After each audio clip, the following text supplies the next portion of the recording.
disons qu'on avait un fusil. Et souvent de fois, bien souvent de fois, les couteaux sont mal affûtés, donc justement on force dessus. J'allais directement chez les cordonniers, chez les rimouleurs pour qu'ils me fassent mes couteaux parce que je ne savais pas aiguiser mes couteaux. La CARSAT nous avait fait la demande justement de faire une prévention anti-coupe. Donc moi ayant une petite équipe, j'ai préféré la faire moi en tant que patron et après donner donc les informations aux employés. Aujourd'hui, on a fait une formation sur l'affûtage et l'affilage des couteaux pour que tous les opérateurs qui travaillent avec un couteau puissent avoir un outil performant dans les mains, ce qui est plus facile pour couper la viande, couper les légumes et surtout pour éviter les TMS parce que comme on le sait, avec un couteau qui ne coupe pas, eh bien, les gens forcent et se font mal au bras.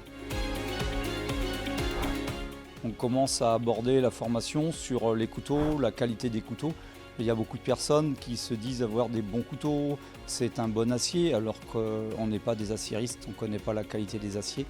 On apprend aux personnes à identifier ou essayer d'identifier la qualité d'un acier. Et la base de la qualité de l'acier, c'est l'HRC. L'HRC, en fin de compte, c'est une mesure qui nous donne la dureté de l'acier. C'est-à-dire qu'un couteau, pour qu'il tienne bien la coupe, et qu'il soit facile à affûter, il faut qu'on ait un HRC qui soit cohérent.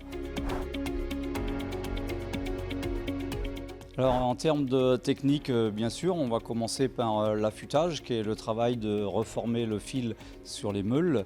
Donc sur les meules, on va travailler sur une bande abrasif ou sur des revêtements diamants pour sortir le morfil, créer un nouveau fil. Et après, on travaille sur du feutre ou du coton pour faire ce qu'on appelle l'émorfilage et le polissage, qui est le retrait du morfil, afin d'avoir un couteau glissant et super tranchant sorti de l'affûtage. Pour l'entretien, ce qu'on va appeler l'affilage, on va utiliser soit des broches croisées de différents types, ou autrement des fusils avec des mèches qui peuvent être différentes aussi. Et l'ensemble des outils d'affûtage plus des outils d'affilage nous permettent d'avoir un couteau performant lors de notre travail. Le mentor, c'est un appareil de mesure de coupe des couteaux. Il a été inventé par un coutelier, donc à la base, dedans, c'est de la mousse qui a été étudiée par l'INRS pour ressembler le plus possible à la texture de la viande. C'est-à-dire que quand on fait les formations, tous les couteaux vont être mesurés, testés au mentor. Ça permet aux apprentis et aux stagiaires de pouvoir avoir un repère visuel directement. Et c'est pas moi qui les juge, c'est l'outil. Donc c'est vraiment un juge de paix lors des formations. Et en fait, je me suis aperçu qu'on ne connaissait pas du tout ce métier, que c'est un vrai métier et qu'en fait, il y a des choses simples à faire. Il faut juste les faire de façon régulière et d'avoir un guide. Oui, j'ai tout découvert. Je n'avais même pas d'idée au niveau du choix des couteaux sur le poste de travail à adapter. J'ai retenu comment déjà affûter les couteaux, les mettre aussi dans le lave-vaisselle, on a le droit. Les bouchers ont leur propre couteau. Nous, on récupère en fait ceux qu'ils n'utilisent plus. Donc c'est vrai que ça serait bien qu'on ait notre propre matériel.